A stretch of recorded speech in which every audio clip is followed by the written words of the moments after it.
Hello,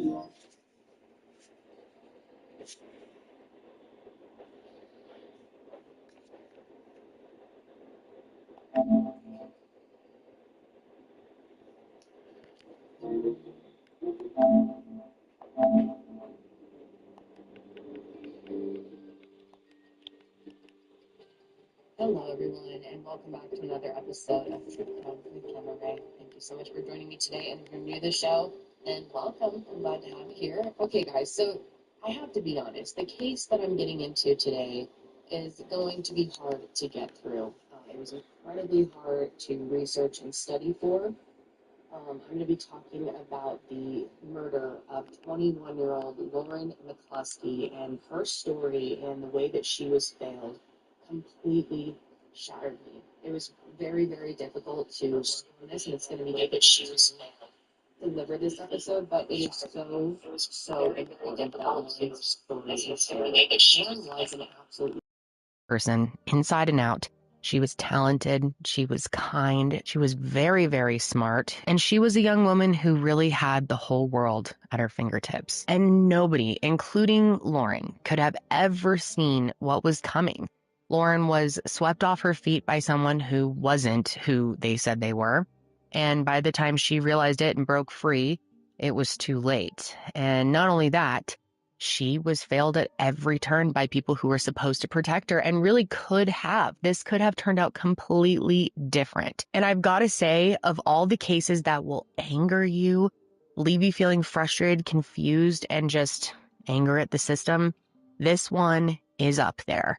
But it is so worth talking about it because Lauren's story is so important, and her parents have done an amazing job of keeping her story alive, spreading their message, and continuing her impact on the world. And with that, I want to go ahead and start by telling you about Lauren. And honestly, I could do a whole podcast just on her as a person and how amazing she was. And part of the reason for that is because her parents have shared so much information about her and talked about her accomplishments and what she wanted out of life, and it made it really interesting to learn about her. So Lauren Jennifer McCluskey was so special and so loved by her family. She was born on February 12th, 1997 in Berkeley, California to her very intelligent parents, Jill and Matt, who were living there while getting their doctorate degrees. Then, a year later, the three of them moved to Pullman, Washington, because both of them accepted positions as professors at the University of Washington.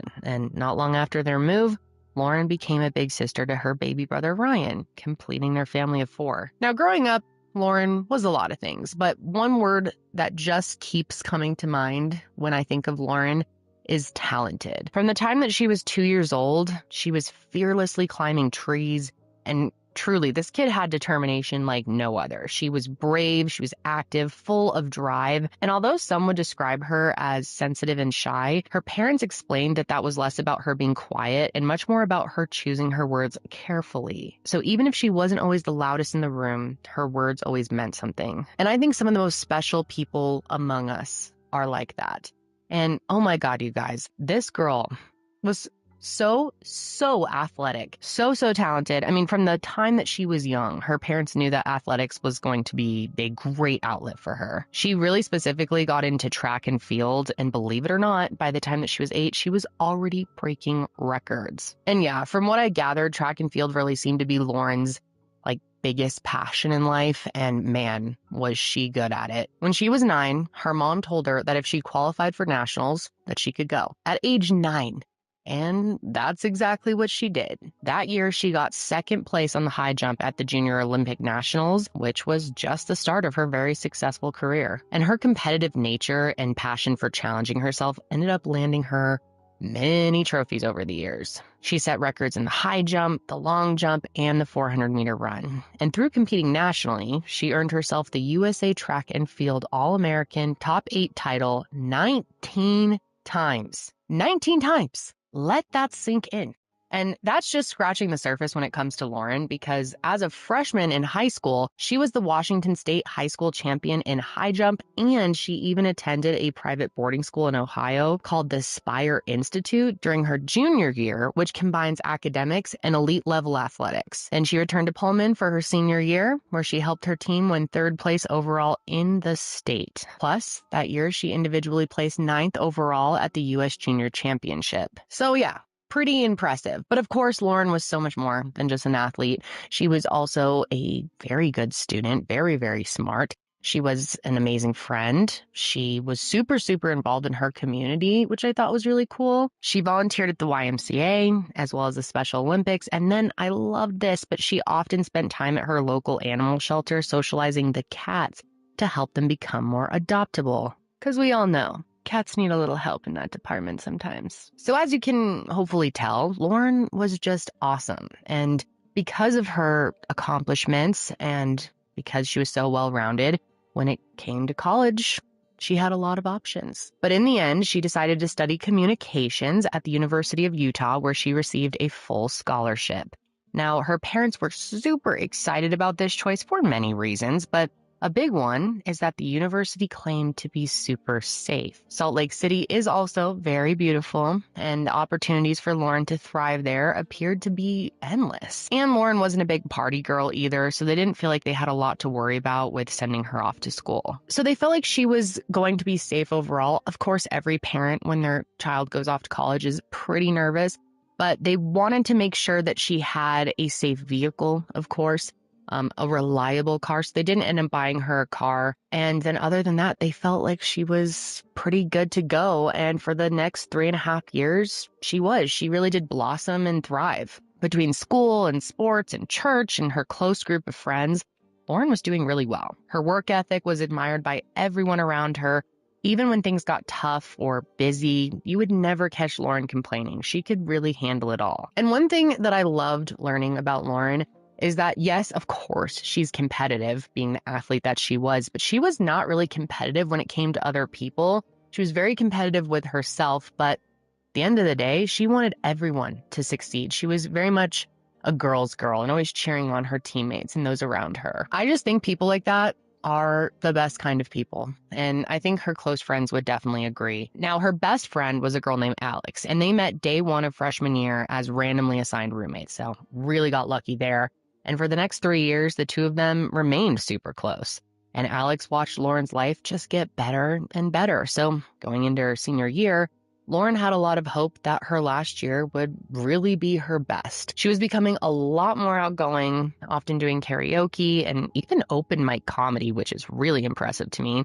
And things with track and field were going really, really well. And it was sort of like she had this new-found sense of confidence that was absolutely radiating out of her. Now, like I said, Lauren wasn't a huge partier, but she did go out and have fun. And on September 1st, she was very excited about going downtown to this restaurant and bar situation called the London Bell to get drinks and go dancing with her friend Alex. And this place, I guess, was pretty popular at the time, so popular that they had a bouncer at the front door. And to make a long story short, when Lauren and Alex got there, the bouncer caught Lauren's eye, which was something that didn't really happen often for her. Lauren wasn't much of a dater, so for someone to catch her eye was kind of a big deal. And to her surprise, the feelings seemed to be mutual. Throughout the night, he would come in and check in on her and Alex.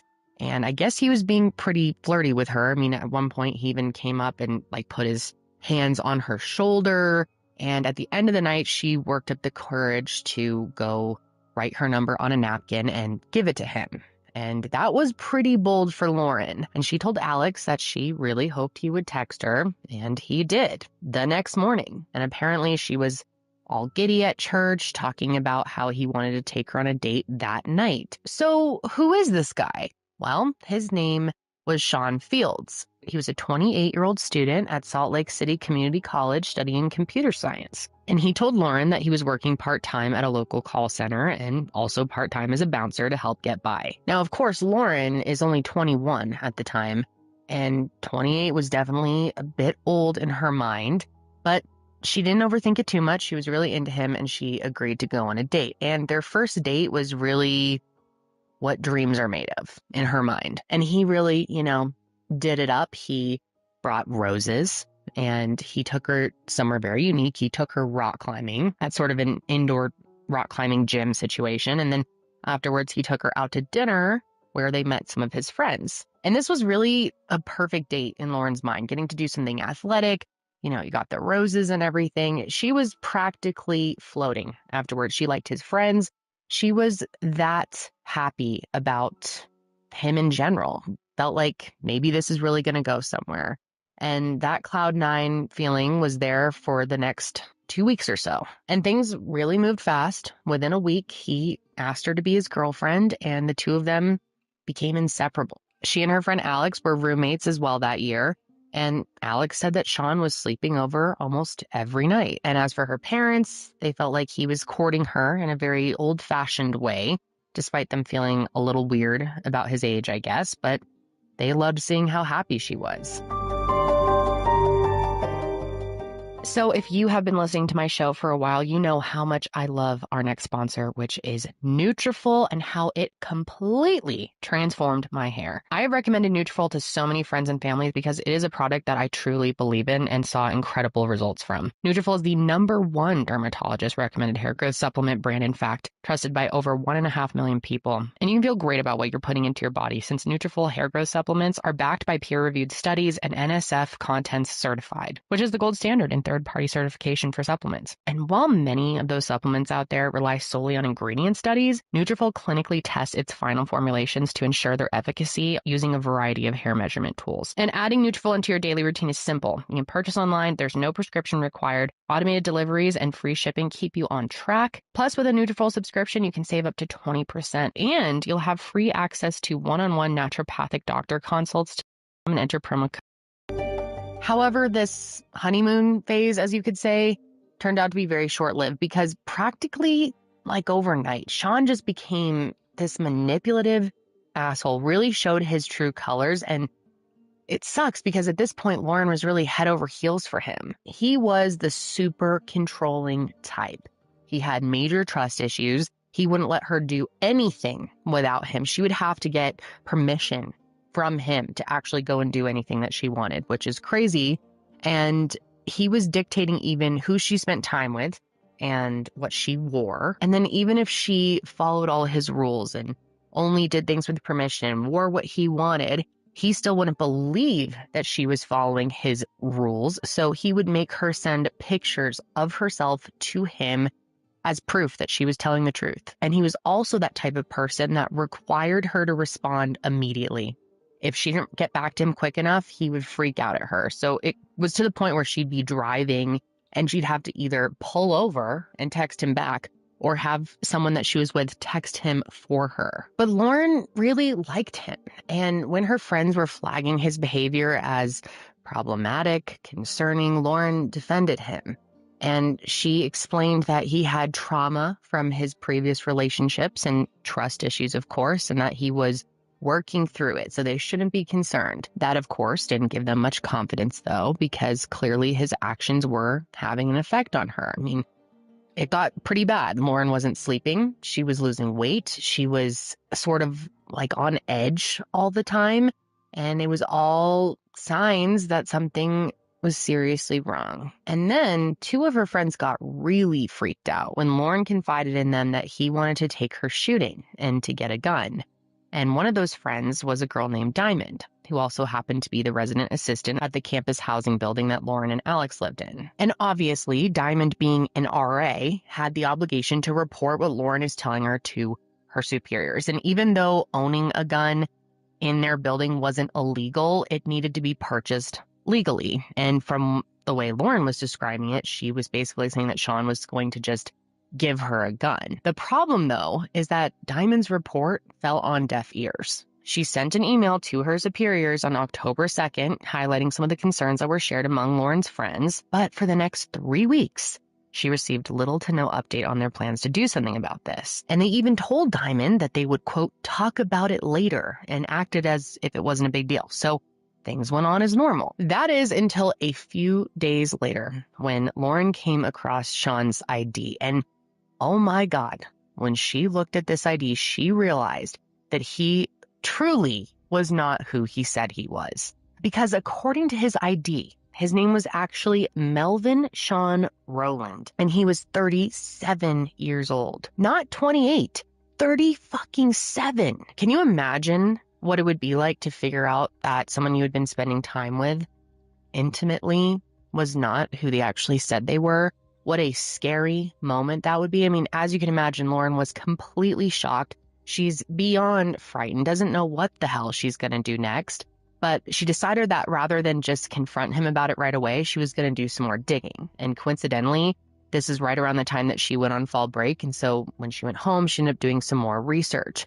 And when she did, I can imagine she must have thought she couldn't get any more shocked when it came to Sean, but turns out she could. Not only had this man lied about his name and his age, I think I just called him Sean a second ago. It's Melvin. Took me a second to readjust. But it also turns out that he was a twice convicted sex offender.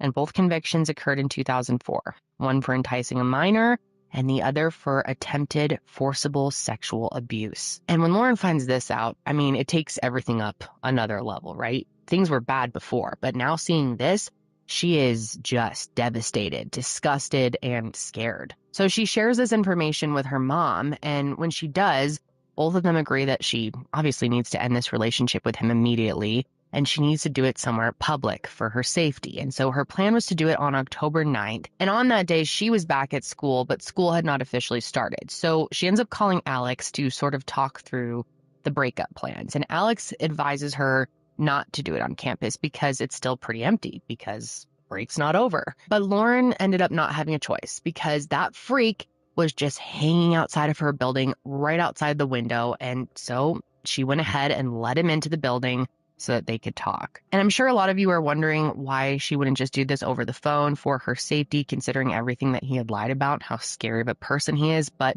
the problem here is he had borrowed her car over break and she needed to get it back. So it was a very, very tough situation. And yeah, as you can imagine, the breakup conversation did not go well. When Lauren confronted him, he not only denied everything, but he physically prevented her from leaving. Some sources even said that he forced himself on her, and I'm not sure exactly what that means, if it was sexual or not.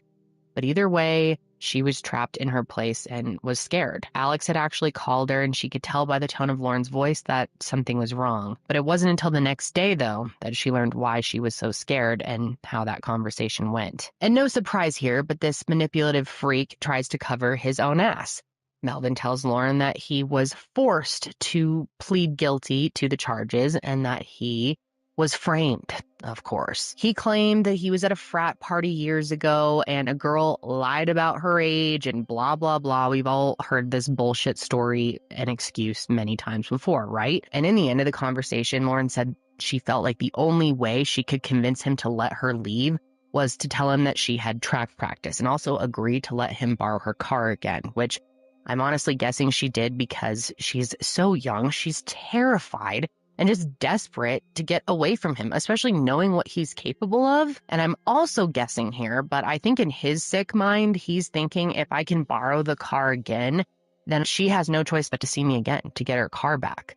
So this gives me an opportunity to keep inserting myself into her life and try to make things work or manipulate her further, scare her. Who knows what his intentions are? And unfortunately, they're much worse than any of that. But anyway, after he takes her car on the 10th, things only continue to get worse from there. Later that afternoon, Lauren began receiving these text messages from a random number, harassing her for breaking up with Melvin. One of them read, "Why did you break up with the big guy? He really loves you." And then another one straight up told her to unalive herself. And then she got a text saying that Melvin was so distraught that he couldn't even face her to drop off her car. So this friend, apparently, of his would be the one to do it. And knowing how badly things went the night before, Lauren's mom, of course, was super, super worried for her to go and get that car back. She was so worried, in fact, that she called campus police, who is there to help the students, right?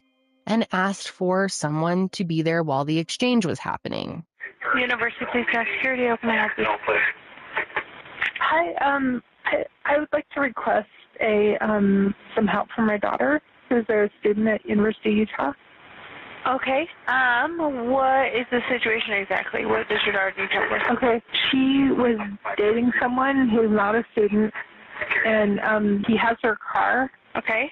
She broke up with him, and he's supposed to return it to the parking lot at the stadium.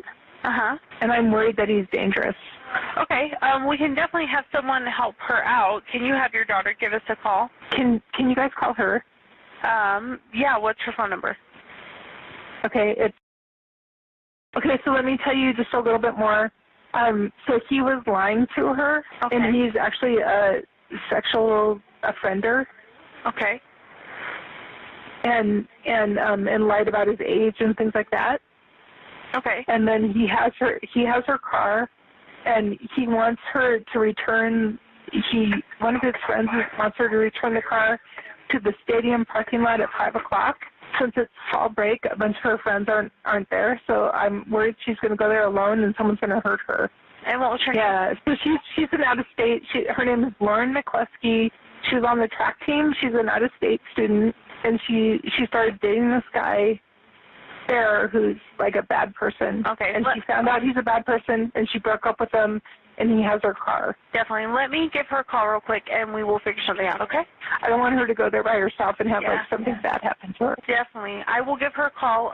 Did you want me to give you a call back, or like, yeah, if you could give me a call back, that'd be good. Okay, what was your name?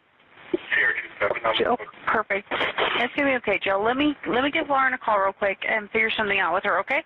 Because that would be totally easy for us to send someone with her. I wouldn't want her to going into a bad situation by herself. So Okay, let me give her a call real quick. Yeah, no problem, Jill. I will give you a call back in a little bit, okay? And as promised, they reach out to Lauren. Hello? Hi, is this Lauren? Yeah. Hi, this is University Police. I got a call from your mom about, I guess, a car drop-off that you're going to be doing, or someone's dropping off your car, and she was a little bit worried about it. I was wondering if I can ask you a few questions and then maybe send someone with you or have someone meet you there when you're going to drop off the car. Okay.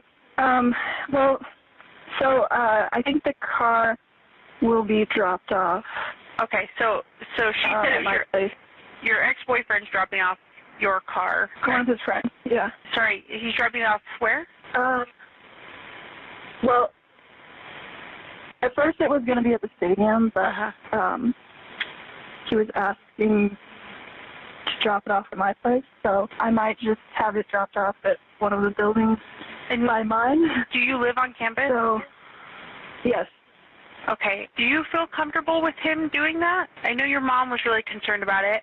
Yeah, I think it's okay. Okay, because if it's all right with you, I mean, we're here 24/7. I'm super cool. You could come hang out here and have him drop it off here. We have a parking lot on the east side of our building. It's the police department on campus. We could even have a security officer pick you up at your dorm and drop you off here so you can wait here for him to leave your vehicle. I mean, I don't know how you feel about the situation. I don't want to misinterpret just based off of what your mom was saying, but she definitely seemed worried about it. So if you wanted to and you felt comfortable, you could come hang out here with us. I mean, it's just a bunch of college kids here. I mean, there's some adults, obviously. We work for the police, but, you know, you can come hang out with us when he drops it off. Or I know she wanted someone to be there with you when the car gets dropped off, which would definitely make me feel more comfortable about that situation, but I don't want to put you out of your comfort zone. I know that's kind of weird, especially if you haven't dealt with the police before. Just having an officer hang out with you while someone drops off a car can be weird. I think I would just want to have it dropped off here, but okay, I'll call if I need to.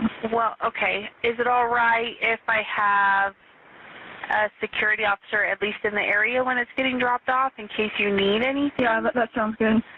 All right, so I will give my security officers just a little bit of heads up in case you need anything, and we'll go from there. If you change your mind last minute or anything like that, we have some really cool security officers. We have some new, we have a couple of new cops on campus that are always looking for like extra stuff to do while they're finishing up their training.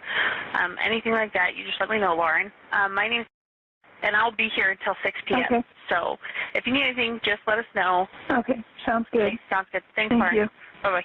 And after this call, the dispatcher ends up calling Jill back, and you can still hear how worried she is. Hello? Hi, is this Jill? Yes. Hey, Jill, this is with campus police. I'm the person you spoke with before.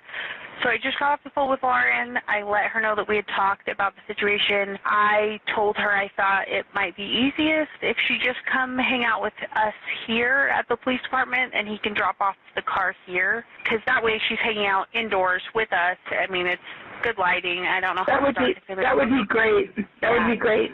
She didn't seem thrilled about that idea. She said she would prefer it be dropped off at her dorm. I offered to send someone up to hang out with her. She said she would just let me know if she needed anything. So I got her dorm number. It sounds like she doesn't want to change the plans that they already made. Yeah. So his friend made some plans, but I'm so worried about it that something's going to happen to her. I don't want to do anything without her permission, but I did let her know, even though I'm not technically assigning someone, I am going to tell the security officers where she is and what time it's going to be dropped off. And I just told her up front, I am going to send someone to walk around that area while it's happening. Yeah, she's dealing with a bad person who lied to her. Yeah. I mean, it's hard because she was dating him. Yeah, exactly. Yeah, and I know. I know exactly. That's unfortunately a pretty common occurrence on campus. So yes, so thank you, and thank you so much that you're looking out for her. yeah, no problem, Jill. Okay. Give me a call back if you have any questions or need anything else. Sounds good. Okay. I will let my security officers know right now. Okay, thank you so much. No problem. Thanks, Jill. Bye-bye. Cooler days are calling for layers that last, especially this time of year where you really need those layers, because I don't know if you're having this experience, but it's been so cold in the mornings and then I am completely toasty by the afternoon. In fact, I just asked my producer to turn the air down in our building because I am hot and I'm shedding my layers. Now, Quince is my go. That's fine for me most days, but denim that fits like a dress, just as good, if not better. And so how does Quince do it? /TCKR for free shipping on your order and 365-day returns. Now available in Canada too. That's QUINCE.com/TCKR to get free shipping and 365-day returns. Quince.com/TCKR. Now we don't actually have audio from what happens next, but we know that Lauren and her mom spoke and that Jill convinced her that she needed to change her mind. So here's Lauren calling the campus police back. Hi. So this is Lauren. We talked a while ago. Hi, Lauren. Yeah, what's up? So there's kind of a change of plans. I'm actually going to the stadium to get my car. Okay. And I was wondering if I could get a ride to the stadium. Is that okay? Definitely, yeah, for sure. We have a security officer that's just in charge of escorts tonight, so I could have him give you a ride. Do you want him to wait with you as well when the car's getting dropped off? That would be great. Okay, definitely, yeah. I'll just give him a heads up. I'll have him hang tight there, and then if you want to grab the keys or whatever, he'll just wait until you, get into your car and stuff and drive away and just make sure everything's okay, okay? Okay, sounds good. Sounds good, Lauren. And then just give us a call back when you're ready to go down there, and we'll send him out there to meet you, okay? Okay, sounds good. Thanks so much. Bye-bye. After this, Jill calls the campus police back to ask if Lauren had called them about her change of mind. And then there was another call after that, which was Lauren calling them to let them know she was ready to be picked up and get taken to the stadium. And from what we know, the exchange went fine. And the dispatcher and Jill even spoke one more time just to kind of close the chapter on that whole saga. Hi, this is Jill, I got a message. I got a missed call from you. Yeah, I just wanted to give you a heads up. I just wanted to let you know that we did have our officer pick up Lauren. We had him wait with her while she found the key, and then I watched her drive away on the cameras. So yeah, so she texted me too that she got the car back. So thank you so much. You guys are so wonderful. I so much appreciate it. No problem. You have a good night, Jill. Yeah, I just want to follow up. Thank you. No problem. Bye. And it's really heartbreaking to hear the tone change in Jill's voice as she went from scared to hopeful over the course of those calls, because things would only end up getting worse. Those harassment texts, once again, started to absolutely flood Lauren's phone, and she even started to get some saying that Melvin was dead. One of them read, "Will you come to the funeral?" To which Lauren replied, "I know he's alive. Please leave me alone. Don't text this number. I got police involved." And she knew that he wasn't dead because he was still active on social media. And she also knew that these texts weren't coming from his so-called friends. All these anonymous texts had the same spelling and grammar mistakes that Melvin usually made. So she knew that he was the dummy behind it. And so on October 12th, she reaches back out to campus police. University Police and Security, how can I help you? Hi, this is Lauren. I called a few days ago about a situation, and I wanted to kind of give an update and ask about some things. Well, basically, so... Did you make a report? I did not. Okay, so you called a couple days ago about a situation you wanted to follow up on? Well, I guess it's kind of a different situation, but it's related in a way. Okay, but, so you didn't make a report. Did you talk to a police officer? Well, so I had a security person drive me to pick up my car because I was worried about getting it. But what happened was that, so I got the car and that was fine, but from one of my ex's friends. But so he and then some other, I've been getting these texts about from these numbers that of different people saying that they were saying that he was in the hospital and then saying that that he passed away. But then I got a text from him and he seems to be alive. I got a text about, asking if I wanted to go to his funeral. And I think they're trying to lure me somewhere. So you got a bunch of texts seeming like they're trying to get you to go somewhere. First it was just saying... Okay, where did you receive the text kind of at? And when did this happen? So the latest one was today. When did it start? Yesterday. At about what was time? When they were saying that he was at the hospital. I think around 7 p.m. And what time this afternoon was the last one? It was around 3 p.m. 3 p.m.? Okay. Yes. And this is all your ex's friends? Right. And are these just text messages? Yes. Okay, and are they threatening text messages? Most of them, no, but they've told me not to go at the club where he works, where he used to work. Okay, and is there a protective order between you guys, or is he just an ex of yours? Just an ex. And are you trying to avoid him? Or not necessarily? I would say it's more just his friends. Okay, and have you asked them to stop texting you? I have not, but I've blocked a few of the numbers already. All right. I will send this through an officer to give you a call. He's going to give you a call on that last phone number that you gave me. Is that okay? Yeah, sounds good. Okay, perfect. I'll have somebody call you shortly. Okay, thanks. Okay, bye. Now, like you heard, the dispatcher said that they were going to have someone call Lauren back, but nobody ever did. So the next day, which was the 13th, she called them back. And by that point, things had escalated because now Melvin was sextorting her. He was texting her saying that unless she paid him $1,000, he was going to release intimate photos of her. University Police and Security, how can I help you? Hi, so I'm dealing with a situation where I'm being blackmailed for money.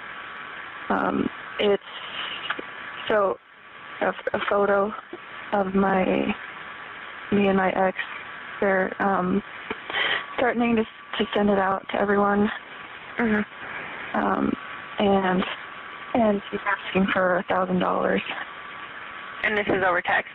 Yeah. All right. Where did you receive the messages at? Well, at first it was an email, and then over that app. Okay. Where were you at when you received the messages? Oh. No, you're fine. At my apartment. Okay. Okay. Just give me 1 second, okay? I'm just trying to fill out my my paper. Thank you. Hi, are you still there? Yes. Okay. Has this happened before, or has it been happening, or is this the first time? This is the first time. Okay. All right. There had been some harassment before. So it has happened before? Not this particular type of thing. Okay. But you have had involvements with this person? Yeah. Okay. And do you know who this is? So it's Sean Rowland is the one messaging me. What's your relation to him? My ex-boyfriend. Okay. Okay, and how long ago did this happen? This morning. All right, give me 1 second, okay? Okay, are you still there? Yeah. Okay, sorry about that. Wait. Okay, I'm going to get your information, okay? Can you tell me your first and last name? Lauren McCluskey.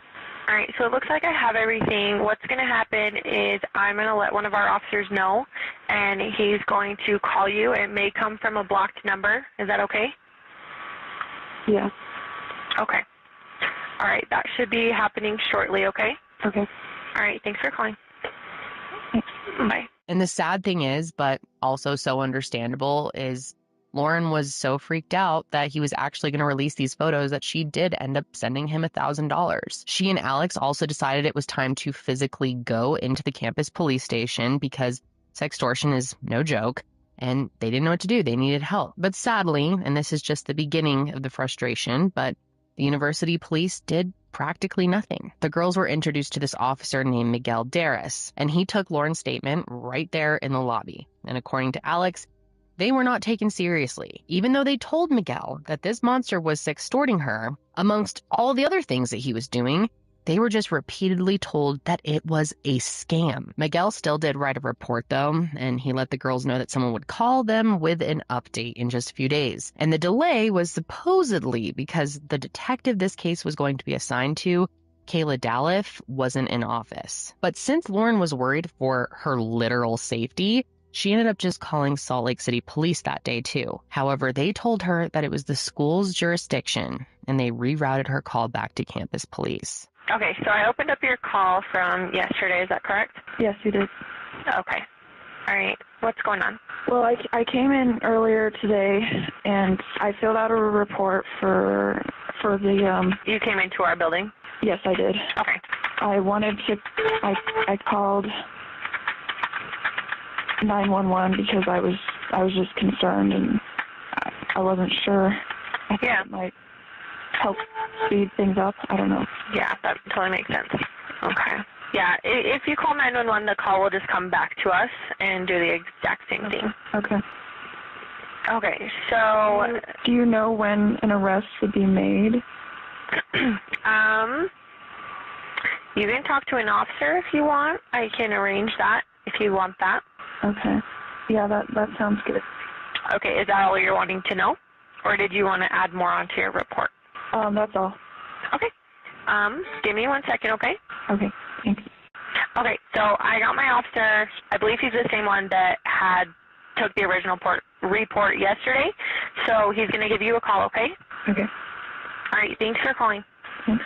Bye. And in the days following this, Lauren continued to reach out to the campus police. She had exchanged numbers with that officer, Miguel, and they spoke 16 more times. And during those calls, she provided explicit information about who Melvin was and what she knew about his past. She was also constantly updating him on the harassment, hoping that any moment he, or really anyone, would let her know that Melvin had been arrested. But nothing ever happened because these brainless idiots didn't even look him up.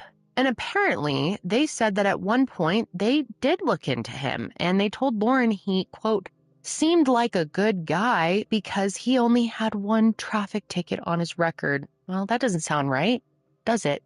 Maybe it's because they were looking up the wrong dude. And let me remind you once again that they didn't even really need to look him up because they knew he was a convicted felon because Lauren told them that he was. The very first thing that they should have done, what you think the police would do, right, is look up the right guy. And if they had done that, they would have seen that he was out on parole.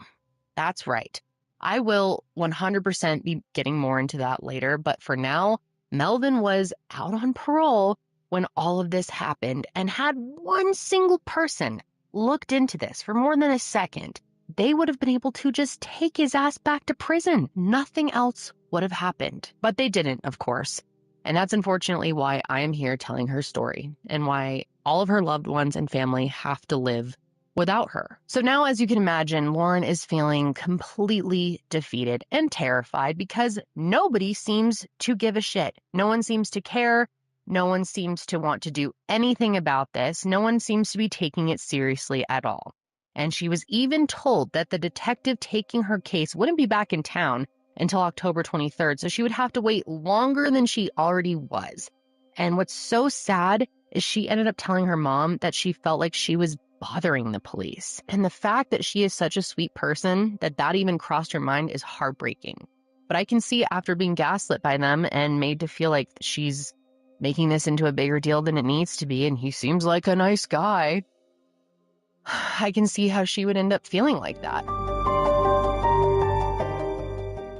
I cannot tell you how much I truly love our next sponsor, which is Our Place. Oh my goodness. Their cookware, I truly think, in my personal opinion, is the best out there. I have had my Our Place pan, I want to say, for going on like 5 years now, and it is still always my number one pick. I like their pot, their pan. I'm also obsessed with their Wonder Oven. So not only is the experience great, the food turns out great, they're still in such great condition after years of use. But what's most important is most nonstick cookware out there still contains harmful toxins. I know, even in 2025. A study by the Ecology Center in California found that 80% of nonstick pans contain Teflon, which can be released into your food, your home, and your body. Also, a brand new study published by the Science of the Total Environment found that a single scratch on a nonstick coated pan can release approximately 9,100 plastic particles. Can you believe that? So Our Place makes high-performance, toxin-free cookware.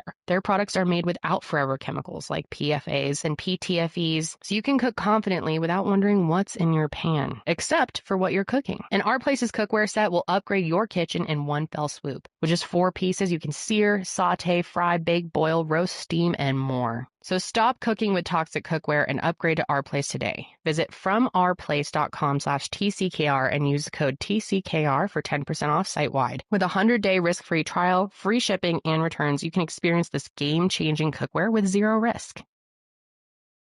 When it comes to makeup, what's in the formula matters just as much as how it looks. These days, so many products out there are so heavy and also packed with nasty ingredients that you just don't want to have in your skin. But now there's another option with Merit Beauty. Merit is a minimalist beauty brand that makes elevated makeup and skincare designed to help you look put together in just minutes. So if you're someone who doesn't like to dedicate a whole lot of time to getting ready, or maybe you just can't dedicate that time, maybe you're a parent or you have, just a long commute, something like that, Merit is a great option for you. Merit's bestsellers are proof that less really is more. The Flush Balm gives you that natural, healthy glow without overdoing it. One was sold every 30 seconds in 2024. That is how good it is. Then there's the Minimalist, which works double duty as both a foundation and a concealer, so you get the quick coverage without layering on a bunch of products. Because not only does that sometimes end up looking bad, especially throughout the day, but it also feels, very heavy. No makeup day? No problem. Merit's Great Skin Serum is all you need. It instantly hydrates and plumps for that fresh, dewy, clean look. It's time for your makeup and skincare to meet the reality of your daily routine with Merit Beauty. And right now, Merit Beauty is offering my listeners their signature makeup bag with your first order at meritbeauty.com. That's MERIT beauty.com to get your free signature makeup bag with your first order. meritbeauty.com. And what's also super upsetting is she still was hanging on to some hope that maybe they were going to help her, but they weren't.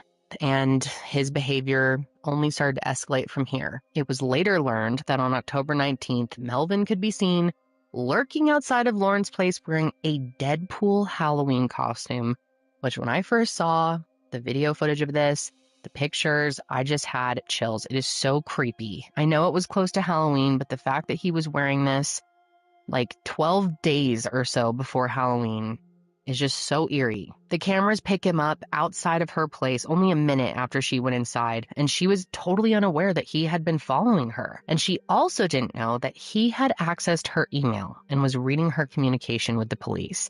And so she was even more freaked out that evening when she got a text saying, What did you tell the cops? We know everything. And because she doesn't know that he has access to her email, she has no idea how he knows that she has gone to the police. So she decides to call Salt Lake City PD again. Hi. Hi. I'm just, I'm worried because I've been working with the campus police at the U. And last Saturday I reported, and then and I haven't gotten an update. Okay. But someone contacted me today, someone who was harassed, and said that they know everything about the police. Okay. So you already spoke to the campus police. Did this happen on the University of Utah campus? Yes, and they haven't updated or done anything. So the case, it involves extortion, and those people are still reaching out to me. Okay. So have you notified the campus police about this? Yes, I have. Okay. And what prompted you to call Salt Lake City Police? Well, I thought it was weird that there are people who know about the entire case, and the harassers seem to know about it more than me. And I'm concerned there might be an insider who's letting them know about the case. So with something, because I haven't gotten updates. Yeah. And it's been a week. Okay. With something like that, you would want to contact the campus police back and ask to speak to your detective. Since it's another agency's area, the Salt Lake police wouldn't be involved. Oh, okay. All right. And then make sure you tell them what you told me, that this is getting through to you from the suspects in your case. So the detective, you said, is who I should contact? Right. Call the dispatch back and then ask to speak to your detective. Okay. So after this, Lauren gets back on the phone with Officer Miguel, idiot, and tells him that she is concerned that nothing is being done, because nothing is being done. And this call must have knocked a little bit of sense into him, just a touch, because a few minutes after they hang up, she finally gets a call back from Detective Dalif, who asked Lauren to send her everything she had on Melvin, which is just so frustrating because their department already had everything, thanks to Lauren providing it once already. So to make her do it again is just the laziest police work. But Lauren was so desperate to get help, so she sent an email with everything again that evening. But later that night, Lauren and Alex went downtown to a bar together just so she could, get her mind off of things. And Alex said that when they returned to campus, Lauren turned to her and she said, "One day when I'm happily married to a nice guy, hopefully we can look back on this and laugh." But that opportunity for her to find happiness in life and get married, and every opportunity she would have in life, was taken from her just a couple days later. Monday, October 22nd, was a lot like the past few days of Lauren's life, and it started with another cryptic text. It was from Melvin, but this time it was him impersonating the campus chief of police. And the message read, "Good morning, Lauren. This is Deputy Chief McLennan with the University Police. I plan on calling you, but I am in a meeting at the moment. Can you come to the station as soon as possible?" Notice that typo. "There is something I need for you to see. I will go over the detail when you get here. Thanks." And of course, the way that this was written, like an idiot wrote it, was how Lauren knew it came from Melvin and not the chief of police. However, she did end up reaching out to the campus police just to be sure. And they were like, "Yeah, we didn't send that. Definitely don't reply." Yet, even though impersonating an officer is a crime, surprise, surprise, they still didn't do anything about it. So anyways, Lauren tries to go about her day as usual. Her mom had encouraged her to go see a counselor, so she goes and does that.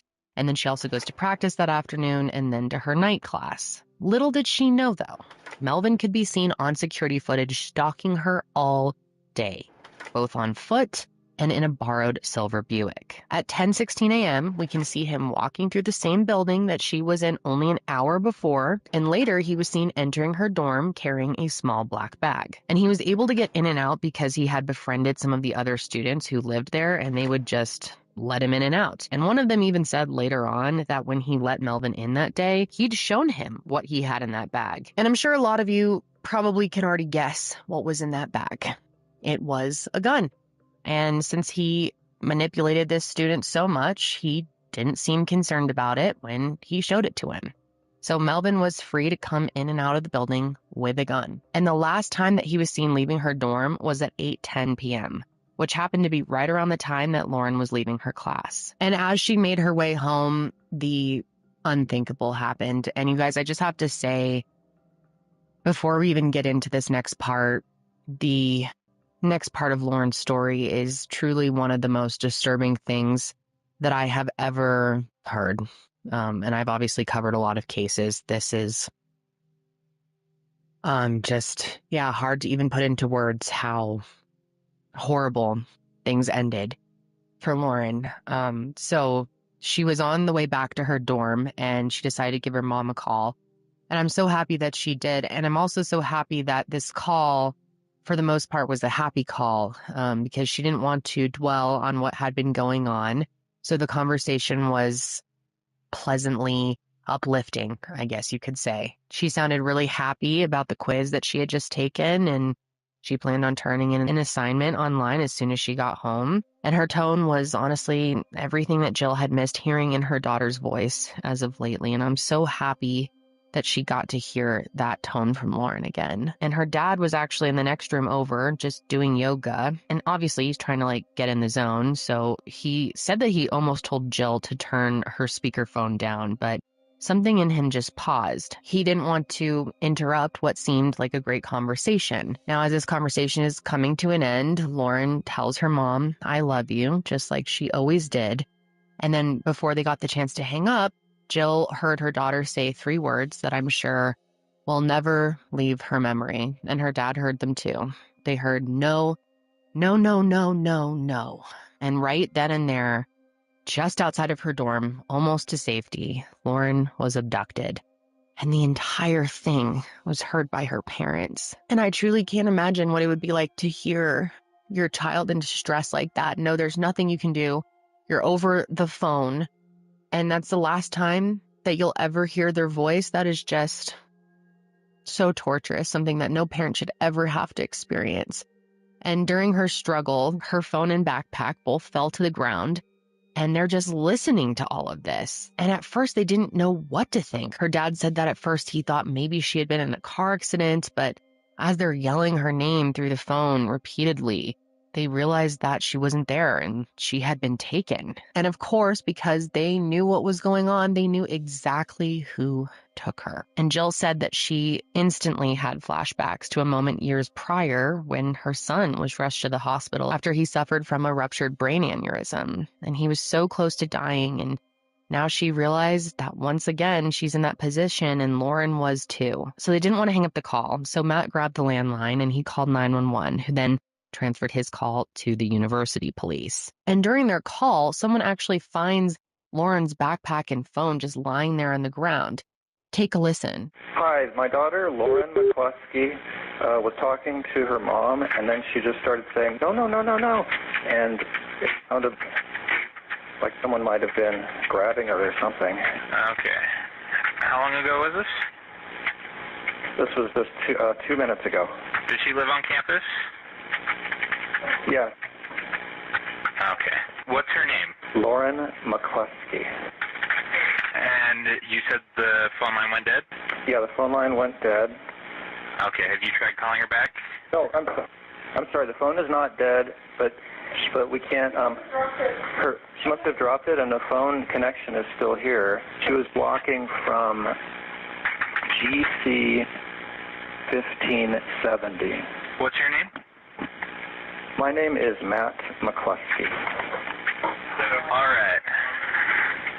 She had broken up with a boy, Okay. or a man, recently, and he's a pretty tall black guy. Has he made any threats or anything like that?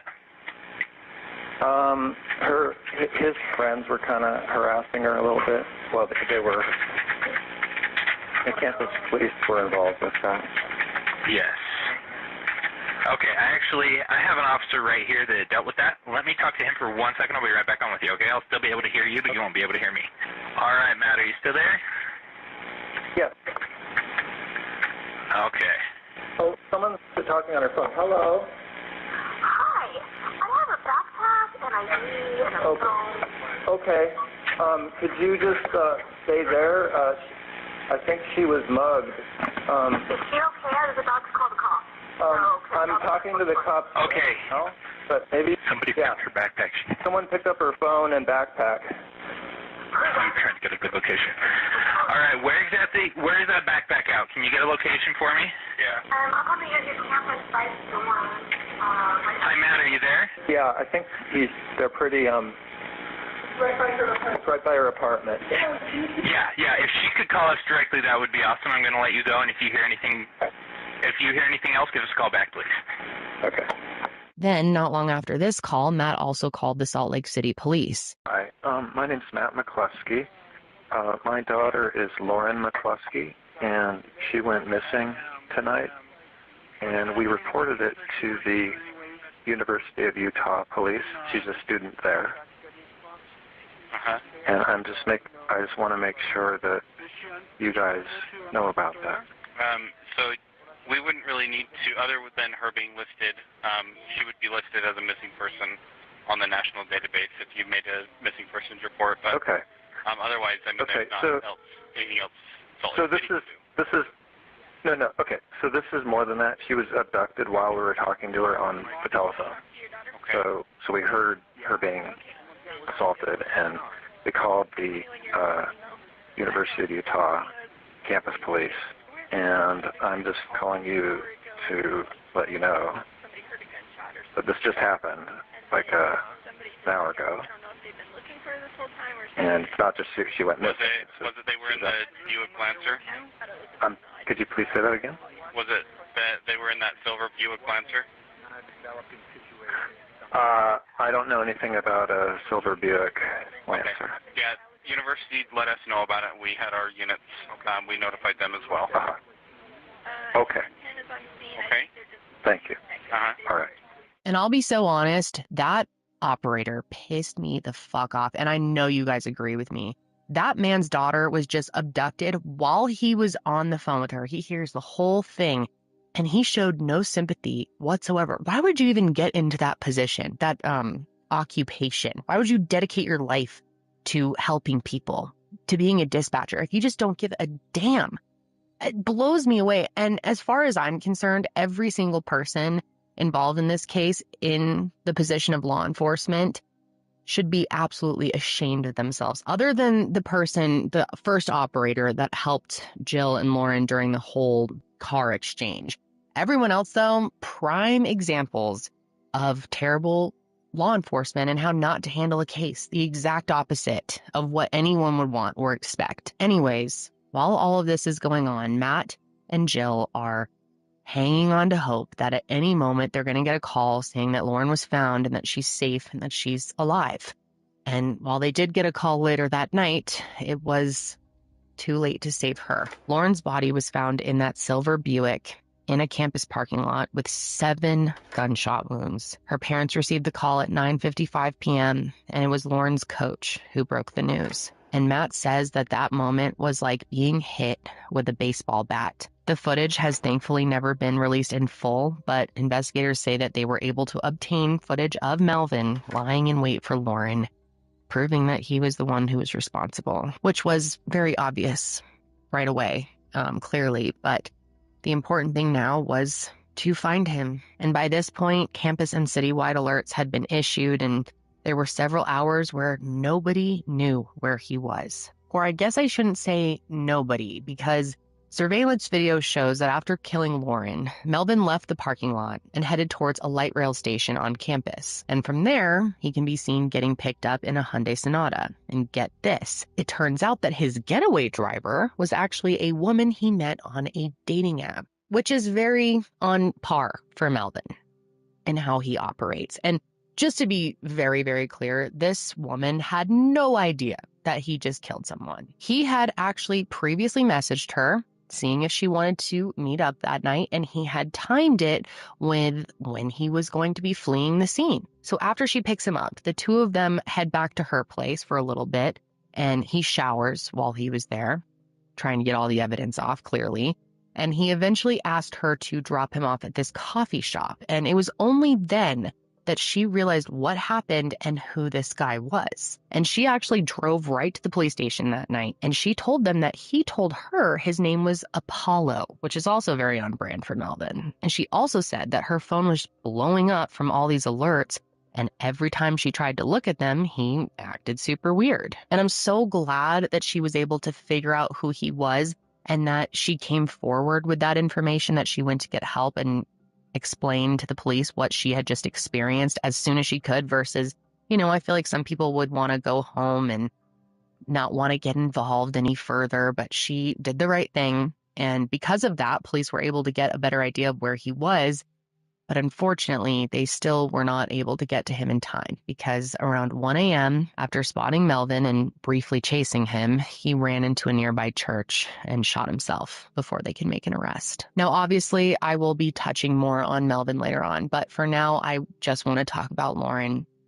And as you can imagine, her death, her murder just absolutely devastated her loved ones and the whole community, really. They were just shocked. I mean, that's really putting it lightly. People could not believe this happened to her in the way that it did. The University of Utah actually shut down classes the following day, as they should, to give students a chance to process and mourn, and everyone collectively grieved. What a monumental loss this was. Then on October 24th, friends, family, and students gathered together to honor Lauren's legacy and her memory.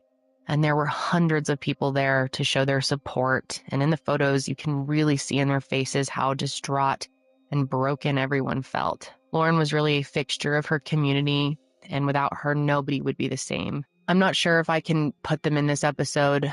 I'm pretty sure they're copyrighted, but I saw clips from the service of her friends speaking, her teammates speaking, and it is hard to even describe the emotions that they were clearly experiencing, the shock that they were going through, the pain, and you can just see how much she truly meant to them and how loved she was by so many people. And then I also wanted to point out, I saw an interview with her friend Diamond, who broke down in tears, saying how much she hated herself for not doing more. If you remember, she was the RA who alerted her bosses when she found out that Melvin was going to get Lauren a gun. So to now learn that he killed her with that very gun, Diamond felt this immense feeling of guilt. And I totally get how she would feel that way. If I were in her position, I'd probably feel that way too. I think it's only natural when you really care about someone to have those types of thoughts, but I know for a fact that nobody blames her, and this is in no way her fault. I don't know if she'll ever see this or if that really carries any weight for her, but I just hope that she's able to, maybe since she's done that interview, has worked through that and has realized that none of this was her fault. She never was even in a position where she could have done anything more than what she did. Even trying to bring this information to her superiors was the best thing that she possibly could have done, and some people wouldn't have even have done that. Melvin, at the end of the day, was the one who did this, and none of her loved ones, none of her friends or family had the power to stop him. That being said, though, law enforcement definitely did have the power to stop him many times, many opportunities, and they just didn't. So if anyone should feel responsibility here, since we can't hold Melvin accountable, it's them. It's law enforcement. And the nerve of this department, you guys. Okay, listen to this. In a press conference shortly after what happened, Police Chief Dale Brophy made it seem as though his department had taken the, quote, appropriate steps after Lauren first reported Melvin to them on the 12th. So we did have a case that was a police report filed on October 12th and the 13th. There was some follow-up. It was assigned out to a detective. The detective had been in contact with Miss McCluskey, and they were working to build a case against our suspect at that time. Appropriate steps? Really? You guys didn't take any steps at all. I mean, had you actually been building a case against this guy, I don't think I'd be telling you Lauren's story today. Your department, had you taken the appropriate steps, would have seen that this guy was out on parole and would have been able to lock his ass up and fix this problem pretty quickly. And at first, the public, of course, doesn't know all of this, but as the days, weeks, and months started to pass, a ton of information came to light that made people realize the things I have been telling you guys this whole time, which is that the university police suck, that they did absolutely nothing. I mean, I don't know if I can really drive it home enough, but the fact that nobody looked him up and nobody clocked that he was on parole as a sex offender is a failure that is so big, I'm not sure I even have words to describe it. And I know I'm repeating myself a lot in this episode, but what's worse about all of that is they knew that he was a convicted felon because Lauren told them. She did their jobs for them. She made it easy for them. And still, they did nothing. Absolutely nothing.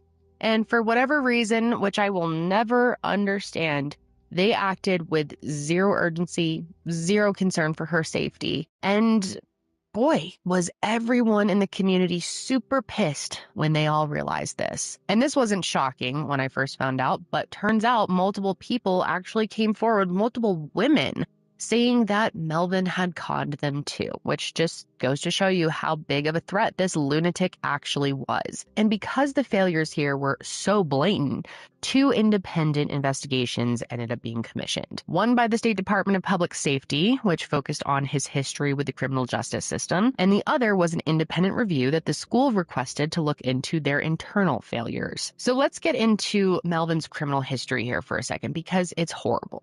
Earlier, I shared that he had 2 convictions, one for enticing a minor and the other for attempted forcible sexual abuse, both of which happened in September of 2003. And back then, Melvin had been on the radar of authorities, and he ended up being caught in a sting operation by the Internet Crimes Against Children Task Force, or ICAC. He was found to have been messaging a 13-year-old girl, trying to get her to meet up with him. And when he arrived to what he thought was a meetup with this 13-year-old girl, law enforcement was there to arrest him.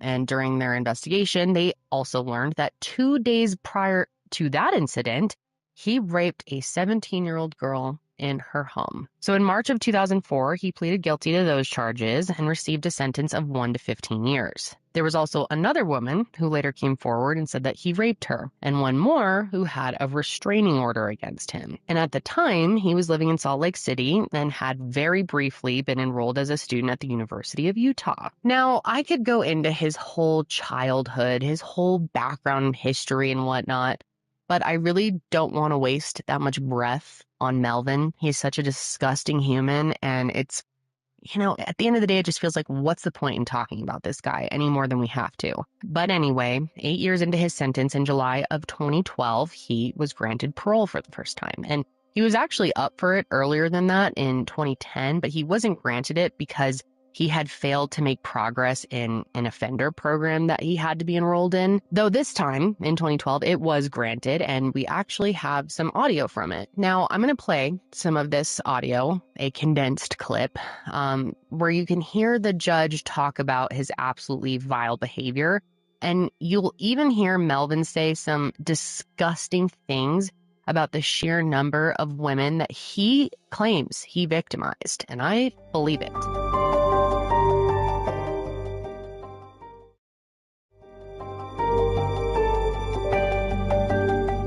When you're ready to get started? Sure. All right, let's go on the record. This is the time and place set for a rehearing on Melvin Rowland. I've been asked to conduct today's hearing. I'm going to be taking testimony from you, so I need to swear you in. If you'd raise your right hand. You swear and affirm the testimony you're about to give is the truth, the whole truth, and nothing but the truth? Yes. All right. We went over the cases when we met the first time. There was no dispute over what happened. You admitted to me that you'd actually raped this young girl that you'd met on the internet. You went to her home and raped her, and you was arrested on a second case after you hooked up with what you thought was a 13-year-old virgin, and it turned out to be a carload of cops when you got to the school to pick her up. We conducted that hearing May 25th, 2010, and it was noted that you'd been removed from the sex offender program for failing to make progress. You'd manipulate and lie in treatment and maintain an aggressive stance. Said that you seemed to lose sight over the fact that you'd raped a 17-year-old girl in her own home. Testing conducted had you listed as a high risk to reoffend. As a result, the board set you for another rehearing with a sex offender memo. Stated you probably have a problem with pornography, masturbation, criminal thinking errors, and all of those things combined led you to sexually abuse your victims, but they didn't tell me how many victims you have. So I'd like you to give me kind of an idea of what we're looking at victim-wise. Is that including the women I dated in college, or just women that you felt you took advantage of? I would say every female that I came across dating or met on the internet. I'd say every woman I've met or that I came across, that I used my manipulation tactics to get what I wanted. Mm-hmm. So how many did you out and out rape, like the one young lady? Like Rachel? Mm-hmm. Well, not like that, but me being a womanizer, I use other tactics to get what I wanted with them. I'd say some similar to Rachel. I'd say two others. But I see it in general, just how I manipulated and used women in general. How many women in general did you convince to have sex with you by manipulation? Did I come across with and I had sex with? I got locked up at 22, and my sexual experience, I'd say about 50. Okay. His voice literally makes me sick to my stomach, let alone the things that he was saying. And I don't know how anyone looked at this man and listened to him say this and thought, yep, parole's a great idea. Let's let him go. But that's exactly what they did, unfortunately. So he was released in July of 2012. And then 3 months later, he ended up being rearrested because it was found that he had links to porn on his phone, which went against the conditions of his release. However, of course, they released him again in 2013. And that time, he lasted about 2.5 years out of prison before being sent back in for 4 parole violations. This time, he was in for 2 more years, and then somehow he was granted parole again in April of 2018. And as we know, just a few months later, and here's where a lot of people get even angrier, though. Between the time that he was released and when he met Lauren, his parole officer caught him using a dating app, and he also tested positive for marijuana, both of which were not allowed. And yet, when she discovered these things, she only gave him a verbal warning. Now, she believes that she acted appropriately in her response, and the parole board have said that they agree with how she handled it. But of course, in hindsight, had he been taken back to prison for those violations, he never even would have met Lauren. So yeah, it is just infuriating to think about. You could truly go crazy trying to wrap your mind around that. But yeah, I guess that sort of wraps up Melvin's history. We don't have to talk about him that much. I do have to get into the second review, but first I want to talk about the gun. So that gun that was used to take Lauren's life, that she was shot with 7 times, was actually traced back to a fellow bouncer who worked with Melvin, a guy named Nathan Vogel. It turns out that a week after he and Lauren met, he asked this guy Nate if he would help him get a gun so he could teach his girlfriend, quote, how to shoot. And Nate agrees to do it for $400, but he needed a friend's help in buying the gun because with his military background, there would have been a waiting period for him to be approved. So this girl, Sarah, and him can be seen buying the gun together. Mind you, this was illegal because they were buying it under false pretenses, of course. However, they both got off with only 3 years probation after pleading guilty to making a false statement during the acquisition of a firearm. And as you'll see with this case, there's a common thread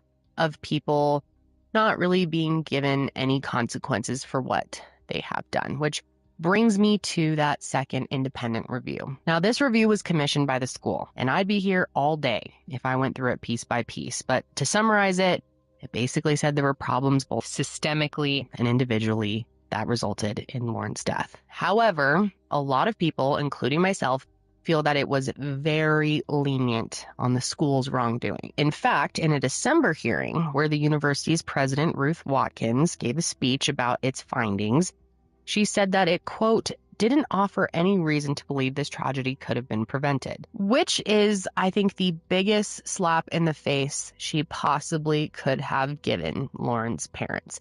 And really to anyone who knows anything about this case. If you know all the details of this case and you're told that this couldn't have been prevented, does she think people are stupid?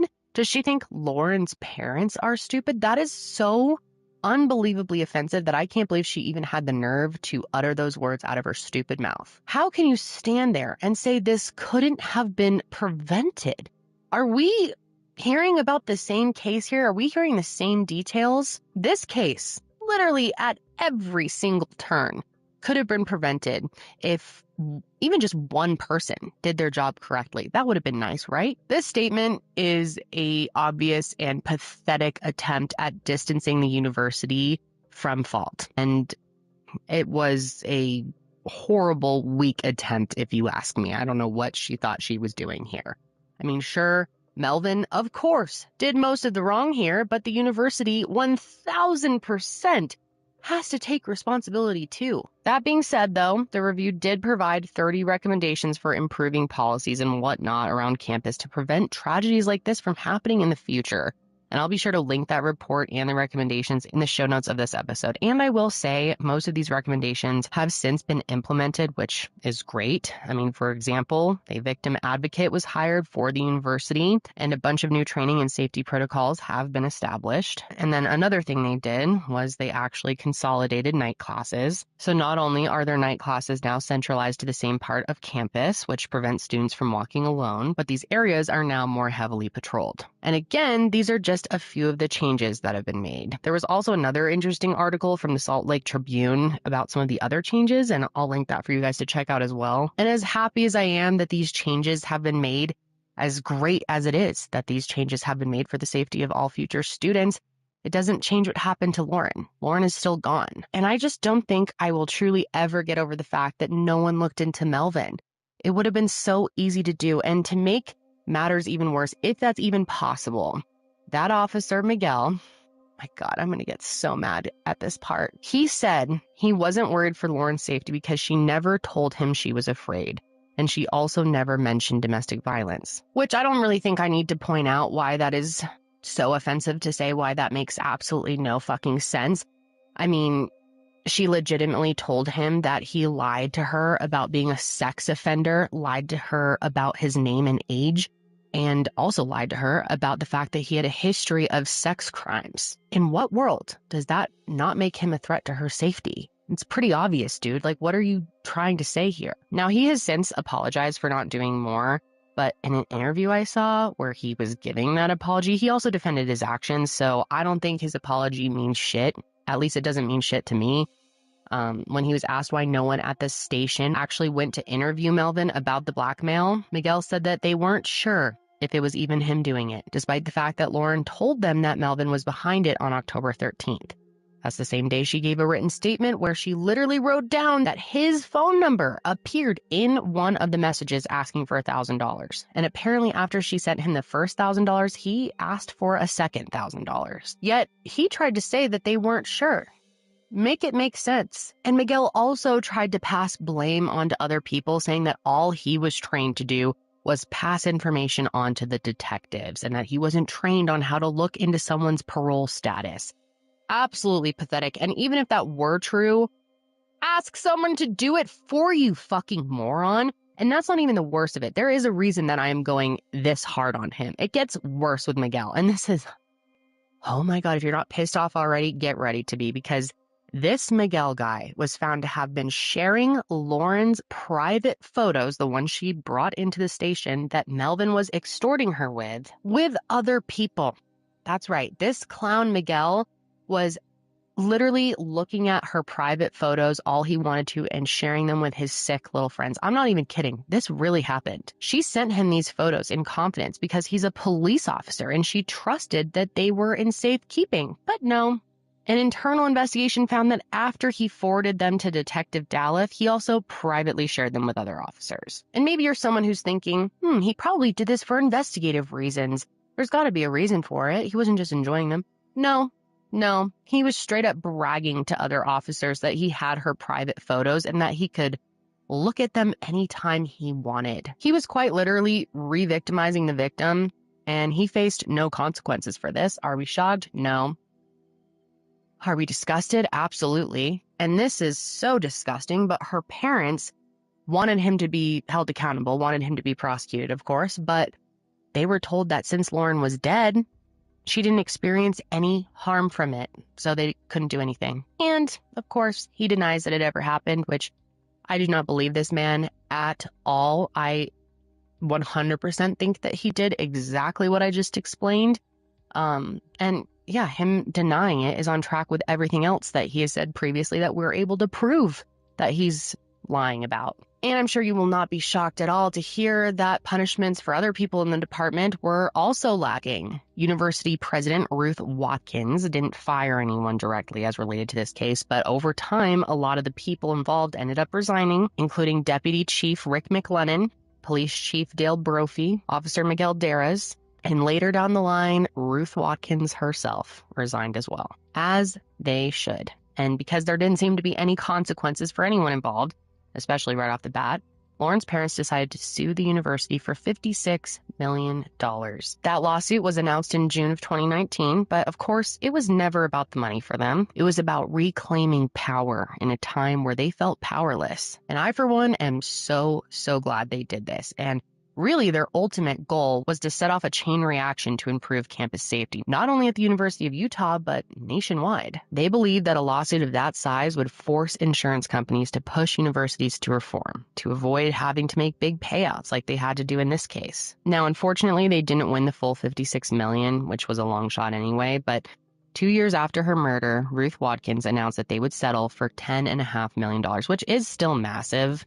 And Ruth also finally admitted that they regretted how they first handled the case, which I'm sure really just came from all the backlash that she got from her original stupid statement, not to mention the fact that tons of students came forward in the aftermath of all of this to say that the university mishandled their own reports of feeling unsafe as well. And what's crazy to think about is they likely would have never had to pay out that much money if they had just taken responsibility for their failures in the first place. But after the lawsuit was settled, Matt asked if anything would have been different if the university admitted fault. And he said, quote, "The school would have saved a lot of money." But they didn't do that, and therefore they had to pay. Now, they actually pledged 100% of that money to the Lauren McCluskey Foundation because they are awesome. Plus, the university also pledged another $3 million, which brought the total to $13.5 million.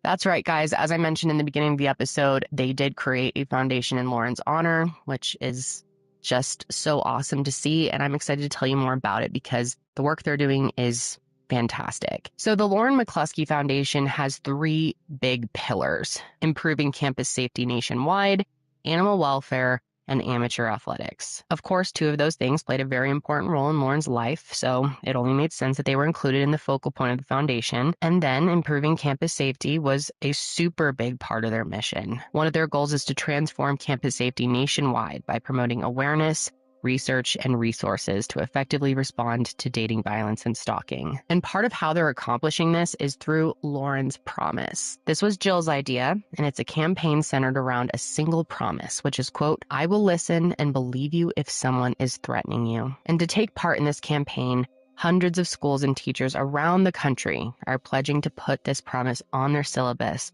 That way, if a student sees it, they know they are in the presence of a trusted adult. This promise is about believing survivors and making sure they not only feel heard and seen, but also supported in taking action against their abuser. And Jill said that this idea came to her because, as a professor herself, she wanted her students to feel like they had someone they could go to if they were being stalked or abused. And by having it right on her class syllabus, her students are able to know that she is someone who will advocate for them on their behalf. Also, Lauren's Promise is not exclusive to teachers, and any of us can make that promise. Right now, you can vow and choose to be someone who believes victims, and I know a lot of you guys already do that, but it never hurts to remind you. And I just love the idea of having this right on the classroom syllabus in the beginning of this school year or the semester, or whatever it is, because it's often high school and college-age students who are the victims of dating violence and stalking and harassment. So to have this right out the gate, to know that you are with someone safe as soon as you begin your education journey with that person, that's amazing. And I'm surprised we've not thought to do something like this sooner. And part of why I wanted to cover this case was to spread more awareness about this campaign because it's really easy for anyone to get involved. I'll go ahead and put the link in the description box or show notes of this episode, which you can fill out to learn more about Lauren's Promise and how you can improve safety on your campus. I know that I have a lot of students and teachers of all different ages who listen to my show, and I really think this is something that you should consider bringing to your school if it's not implemented already. And they've already made such a huge impact. There are already a few hundred schools who have already implemented this, but how cool would it be if through this show, we could help them implement it even further. And then another huge way that the McCluskeys are hoping to improve school safety nationwide has to do with their campus safety initiative. The foundation is currently working with more than 5,000 schools to honor Lauren's legacy by bringing awareness to, funding research for, and providing resources to change the culture that responds poorly to dating violence and stalking on their campuses. They have a variety of programs and objectives, one of which is Lauren's Promise. But there's another one that I wanted to share with you. It's called the Campus Safety Score, and it makes so much sense. It's still in the development phase for now, but essentially schools who partner with the foundation will receive a score. This will be based on things like procedures, training, resources, and their history of responses to campus safety threats. And this score will better inform students and parents what safety looks like on different campuses while they're deciding which college they want to go to. Now, this isn't an entirely new concept on its own. There are others similar to this, but this project is unique in that it's really incentivizing schools to adopt changes to improve their student safety practices. They plan to provide these schools with actionable ways to improve their safety protocols, therefore increasing their score and encouraging students to attend. Institutional change is at the heart of this mission, and I am so eager to see this project come to life. It's really so cool. I'll have all the information to learn more linked below for you guys. And then as for the other two pillars of the foundation, I just love what they're doing. I had to share. Animal welfare is one of them, and that's because Lauren spent so much time volunteering with her local shelter. So they created the Lauren McCluskey Cat Wing at their County Humane Society in Pullman. And then the other pillar is amateur athletics. So in their honor, they have established a scholarship that will support future collegiate athletes such as herself. And then plus, since she spent so many years practicing track and field on the University of Idaho's campus growing up, her parents also donated funds to have their track resurfaced and named after Lauren. Now the Lauren McCluskey track can be used and enjoyed by other aspiring track athletes. And truly, guys, this doesn't even begin to cover it all. They have gone on to do so many amazing things with their foundation. It's so inspiring to see. They have raised awareness on so many different things. They promote safety all across the country, and their impact just can't be understated. That's why I'm so excited to support their foundation. I will be making a donation on behalf of this channel, and if you're interested in making one too, I think it's a great cause, and I will have it linked below. I'm just so in awe of all they've been able to do in the wake of a tragedy like this. To be so selfless and to honor your loved one in this way is just incredible. I don't know if I could do the same if I went through what they did. And, you know, I hope when I congratulate and praise families who have been able to do that, that it's not downplaying the way that I feel about victims, families who haven't been able to do it because they're completely traumatized, and a lot of them don't have the resources that their family did. So I just wanted to point out that I'm aware that not everyone is able to do that. I'm very thankful that they were in a position to, and feeling mentally well enough to take on something like this for the benefit of so many people who are just like Lauren and they really could save so many lives. And it's really, really inspiring. Now, Lauren's murder has really sparked some amazing change, but at the end of the day, it should have never happened to begin with. The people who should have listened to her and should have believed her didn't. And unfortunately, nothing can ever change that. And despite the University of Utah making some changes, unfortunately, they still have a long way to go. In fact, in February of 2022, another student, Xifen Dong, was murdered by her ex-boyfriend. And the school came out and admitted that they had shortcomings when it came to their response to the situation. And this also resulted in a multi-million-dollar settlement, which goes to show that more work needs to be done at this university.